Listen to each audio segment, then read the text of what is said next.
ሰላም ሰላም ጤና ይስጥልን ውድና የተከበራችሁ የዩቲዩብ ቤተሰቦቼ እንዴት ናችሁ? ሰላም ናችሁ ወይ?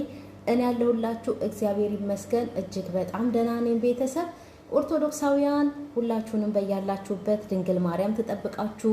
ሙስሊም ወገኖቼን እህት ወንድሞቼንም አላህ ይጠብቃችሁ። ቤተሰብ እኔም ደህና ነኝ። በርቺ እያላችሁ ለምታበረታቱኝ ላይክም ለምታደርጉልኝ ሰብስክራይብ የምታደርጉኝን ሁሉ እግዚአብሔር ክብረትን ይስጥልኝ፣ አመሰግናለሁ። ቤተሰብዬ እንግዲህ ሃይሜንና ብሩኬን ተመልክተን ያው ዛሬ መጥቻለሁኝ።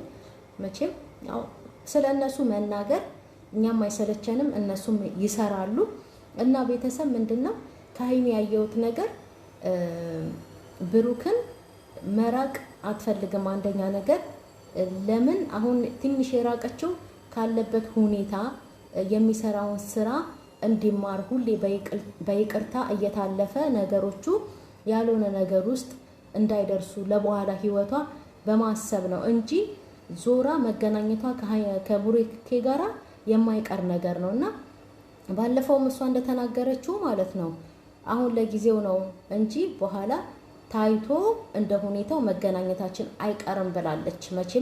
ብሩኬ መቼ ነው እንደዚህ ያለችው? ብሩኬን ና ላናገር ፈልጋለሁ ብላ ስልክ ከእንግዲህ በኋላ እንዳትደውልልኝ ያለችው ለታ ማለት ነው። ትዝ ካላችሁ እንደዚህ ብላ ነበረ እና ያው ሲጠፋ ደግሞ አስጨንቋት መጥፋቱ በቪዲዮም አላየችውም፣ በአካልም አልተያዩም፣ እንደ በፊቱም ተደዋውሎ አልተነጋገሩም። ስለዚህ መጥፋቱ አስጨንቋት በጣም ስትደውል ነበረ። ስለዚህ ይሄ ነገር እንግዲህ ምን ያሳይባታል? ያው ታስብለታለች። ቀላል ነገር አይደለም ቤተሰብ። እሷ ለእንትና የሶሲና የዳኒ ነገር አስጨንቋት የ4 ዓመት ፍቅራቸው ያሳለፉት ነገር ለምን ይፈርሳል በዚህ ትንሽ ነገር ብላ እነሱን ለማስታረቅ ደፋ ቀና ትላለች እንጂ እዚህ ጋም የእሷ ነገር የ1 ዓመት ያባከነችው ዘመኗ ጊዜዋ በጣም ያሳዝናል። ስለዚህ ይህንንም አሰባ ነው። ገባችሁ አይደለ? እየቆየች ስትሄድ ነገሮች ይገባታል፣ ትረዳለች በደንብ ማለት ነው። እና ተመልሳ ያንን ነገር አስተካክላ ከብሩክ ጋራ መሆኑ አይቀርም። ምክንያቱም እንደዚህ ብለዋለች፣ ብደውልልህ ስልክን ዘግተህ ጠፋክ፣ እንደገና ደግሞ አታነሳም ብላለች። ይህንን ያለችው ለምንድነው? አስባ ነው። አያችሁ አይደል ቤተሰብ? አይደለም የ1 ዓመት የ1 ቀኑ እንኳን ይከብዳል ብያለሁኝ። አሁን እናንተ አንዳንድ ሰዎች ወተን ስንናገር የምትሳደቡ አላችሁ። ትክክሉን ነው የምንናገረው። አይደለም የ4 ዓመት አይደለም የ1 ዓመት የ1 ቀኗ ምናልባት 1 ቀን ያቺ የተገናኙበትን ቀን የሃይሚን የውስጧን ሐሳብ ማንም አያውቀውም አይደለ ወይ እንዴ? ብሩክን እኮ አብሬው ብሆን የሚሆነኝ ሰው ነው፣ ጥሩ ሰው ነው ብላ ማሰቡ አይቀርም። ብሩክም እንደዛው። ስለዚህ ያ ሐሳባቸው የዛች የ1 ቀኗ ሐሳብ እንኳን ሲበተንባቸው ሲሰረዝባቸው እንዳሰቡት ሳይሆንላቸው ሲቀር በጣም ነው የሚያሳዝነው፣ በጣም ነው የሚያናድደው። ስለዚህ የሃይሚም ቀላል አይደለም። የ1 ዓመት ከብሩክ ጋራ ያሳለፉት ጊዜ ክፉም ደጉም ቀላል አይደለም እና ቤተሰብ እኔ የተረዳኋት አሁንም ሃይሚ ያው ከብሩክ ጋራ መሆን ትፈልጋለች፣ ግን ነገሮችን በደንብ አስተካክሎ ብሩክ ከሶሲ ጋር ያለውን ነገር በደንብ አቋርጦ፣ ምክንያቱም ባለፈው እንደተናገረችው ማለት ነው ከሶሲ ጋር ያለውን ነገር አቋርጦ አብራው ብትሆን ደስ ይላታል። ለምን ሁሌ በይቅርታ ነገሮች እየታለፉ ሁሌ ይቅርታ እየተባሉ በኋላ ሌላ ከባድ ነገር ውስጥ ነው የምንገባው ብላለች። ይሄ ያስማማል፣ ትክክል ነው። አሁን በዚህ ሰዓት ያልተቀረፈ ችግር፣ በዚህ ሰዓት ያልተወገደ ቆሻሻ ነገር በፍቅረኛሞች መሀል ያለውን ይሄ ቆሻሻ ካላጸዱት በስተቀር ለባለፈው ህይወት በጣም ከባድ፣ ለሚመጣው ህይወት በጣም ከባድ ነው የሚሆነው። በዚህ ደግፋታለሁኝ። ግን በሁለቱም አሁን ባየሁት ነገር ምንድነው ሰው ለእርቅ ሲጠራ ያንን ሰው እንኳን ያኔ አክብረው ክፉ ደግ ያለ መነጋገር፣ እንደገና ደግሞ ነገ ተመልሰው መገናኘታቸውን አስበው የማይቀርም ስለሆነ ክፉ ደግ ባይነጋገሩ ደስ ይላል። ያችን ምልህ አለባት፣ ይሄም ምልህ አለበት። ሁለቱም መደማመጥ አልቻሉም። እንኳን ሁለቱ ይቅርና ሰውን በመካከላቸው ገብቶ ሊያስታርቅ እንትን ማለት መግባባት አልቻሉም እና ከሀይሚ ያየሁባትና የተረዳሁት ነገር አሁንም ለብሩኬ ያላት ቦታ እንዳለ ነው። ግን እሱ ትንሽ ትምህርት እንዲሆነው ነው ለመራቅም የፈለገችው እና አንዳንድ ሰዎች ወታችሁ እንደዚህ ተናግራችሁ ወይ ደግሞ በኮመንትም ተናግራችሁ ሁለቱን እንዲስማሙ ከማድረግ ይልቅ ታይ ጉዳይሽ ነው ብሏት አይደል እንዴ?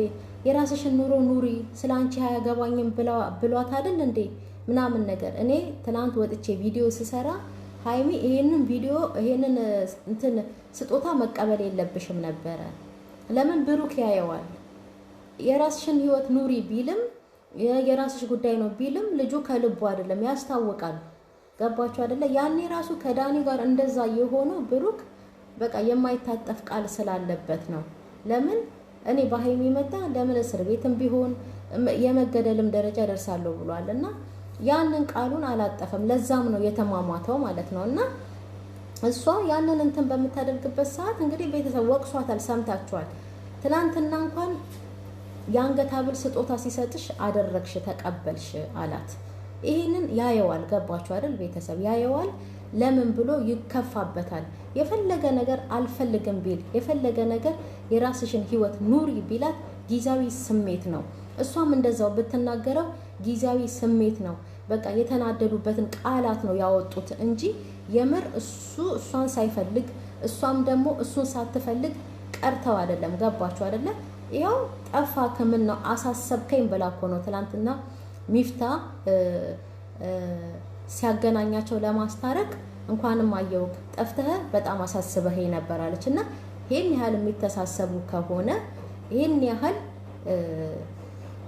እንትን የሚባባሉ ከሆነ ለምንድን ነው ሀይሚስ የእውነት አንዳንዴ የሰውን ምክርም አንዳንዴም ደግሞ እሺ ብሎ መቀበልም ይቅርታን ትልቅ ነገር ነው፣ አስፈላጊ ነው። ገባችሁ አይደል ቤተሰብና እሺ ብላ ታርቃው አሁን ይመስለኛል የምትሸሸው ሀይሚ ናት። ለምን ነው የምትሸሸው? ነገሮቹን አስተካክሎ እንዲመጣ ነው እንጂ እርግጠኛ ሆኜ የምነግራችሁ ቤተሰብ ብሩክን ጠልተው አይደለም። የፈለገ የራስሽን ህይወት ኑሪ ብሎ ቢላት እሷም እንደዛ ብትለው ሁለቱም አልተጠላሉም በተአምር እና ዞሮ ዞሮ መገናኘታቸው አይቀርም። የሆነ ሴንስ አለ ሀይሚ ጋር ማለት ነው። ያው ብሩክ ሲጠፋ ምን ነው ጠፋክ አስጨነቀኝ አስጨንቋት ነው የእውነት። ግን በአንድ በኩል ደግሞ የሰው ነገር ያስጨንቃታል፣ ሼምም ይይዛታል። የፈለገ ሼምም ቢይዝ ደግሞ ይሄ ስጦታ ነገሮች ከሆነ ሰው አምጥቶ ህይወትን የሚመሰቃቀል ነገር የእሷን ነገር የሚያበላሽ ነገር ሆኖ ካየችው ባትቀበልም ምንም ችግር የለውም። የእውነት እውነቴን ነው። ለምን እዚህ ጋር ያለውን ህይወቷን ያበላሽባታል። እዛ ጋም ደግሞ አንድ ሰው አለ ይሄንን ነገር ስትቀባበል የሚከፋ እሱም ብሩክ ነው። እርግጠኛ ነኝ እሱ አንድ የሆነ ነገር ከሆነች ሴት ጋር አድርጎ ብታይ ሀይሚ ትናደዳለች። ልክ እንደ ብሩክ መታ ትናገራለች። እኔ በደንብ አድርጌ ስላየዋቸው ነው ሁለቱንም እንዳይመስላችሁ። ትናንት ወታ ብዘፈን እንትን ላይ የሆነ የምን ፍቅር ዘፈን ነው ስዘፈን ሾርት ቪዲዮ ላይ ለቃ ምናምን ሁሉም ማልቀስሽን ጠብቀው ነበረ። አንቺ ግን ጀግና ነሽ ምናምን ያላችኋት አላችሁ። ማንም የማንንም ለቅሶ የሚጠብቅ የለም። ሁሉም የሰው ደስታ ነው የሚያስደስት። በተለይ የነሱ የሁለቱ ልጆች ነገር ያስጨንቀናል። ለዛ ነው ወተን የምንናገረው እንጂ ሀይሚ ወታ እንድታለቅስ ብሩክም ወጥቶ እንዲያዝን አይቶ የሚደሰትም ሰው የለም የሚያዝን እንጂ። ስለዚህ አይምሰላችሁ። አንዳንዴ እንትን ሆዳችን እየከፋው እላያችን ላይ እንዳያስታውቅ በጥርሳችን የምንሸፍነው ነገር አለና አንዳንዴ ሀይሚ ላይም ያ ነገር ነው የሚታየው። ምክንያቱም ያሳለፈችው ነገር አለ፣ ቀላል ነገር አይደለም። ስለዚህ ያ ነገር ስለተሰማትም እሷ ብሩክን ደውዬልክ አጣውቅ አሁን ስላየው ግን ደህንነትን አረጋግጫለሁ ብላለችና የሆነ ነገር ያሳያል ይሄ። ስለዚህ ሀይሚና ብሩክ መልሰው መገናኘታቸው አይቀርም። ሀይሚ ወደፊት ማለታችሁን ትታችሁ ታረቁ፣ ይቅር ለእግዚአብሔር ጥሩ ነው ብላችሁ ለሀይሚ ኮመንት ብጽፉላት ደስ ይለኛል። እኔ ላይ ሳይሆን እሷ ቪዲዮ ሰርታ ስትመጣ ከብሩክ ጋራ ታረቂ በሉ እንጂ ሀይሚ ወደፊት በቃ አልፈልግሽም ብሎ የለ የራስሽን ህይወት ኑሪ ምናምን ነገር አይባልም። አንዳንዶቻችሁ አይባልም እንደዚህ።